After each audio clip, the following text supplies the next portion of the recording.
گرمی کا موسم تھا، سورج بھی اپنی آب و تاب کے ساتھ چمک رہا تھا، ہر کوئی گرمی سے پریشان تھا۔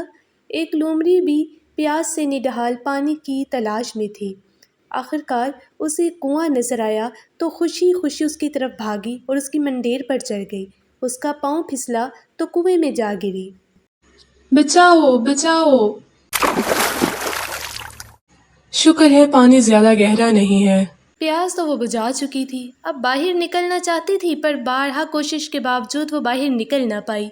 ایسے باہر نکلنا تو میرے لیے ناممکن ہے، کچھ اور ہی سوچنا ہوگا۔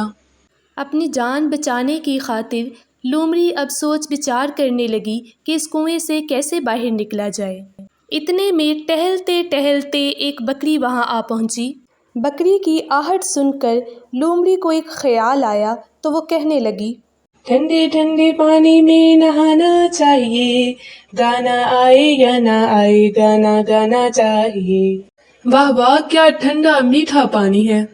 بکری نے آواز سنی تو بھاگتی ہوئی آئی اور کہنے لگی، لومڑی بہن، تم کنویں کے اندر کیا کر رہی ہو؟ لومڑی بولی، میں تو شدید گرمی میں ٹھنڈے میٹھے پانی کے مزے لے رہی ہوں، تیر رہی ہوں، ناچ رہی ہوں، گا رہی ہوں، کیا مزے کی زندگی ہے۔ تم بھی مزہ کرنا چاہتی ہو تو آ جاؤ کنویں کے اندر۔ لومڑی کو اتنے مزے میں دیکھا تو بکری سے رہا نہ گیا، اس نے بھی چھلانگ لگائی اور پانی کے اندر آ گئی۔ اب دونوں پانی میں مل کے کھیلنے لگی۔ بکری پانی میں کھیل چکی تو لومڑی سے کہنے لگی، پانی تو واقعی بہت ٹھنڈا اور میٹھا ہے، پر اب میں تھک گئی ہوں، مجھے باہر جانا ہے۔ باہر جانے کا راستہ کدھر ہے؟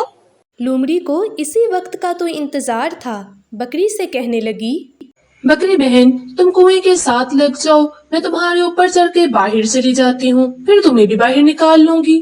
لومڑی اپنی چال میں کامیاب ہو چکی تھی، وہ بکری کی وجہ سے آسانی سے منڈیر پہ جا بیٹھی اور اس پہ ہنسنے لگی۔ لومڑی بہن، تم بھی بہت مزاحیہ ہو، اب مجھے بھی باہر نکالو کہ ہنستی ہی رہو گی۔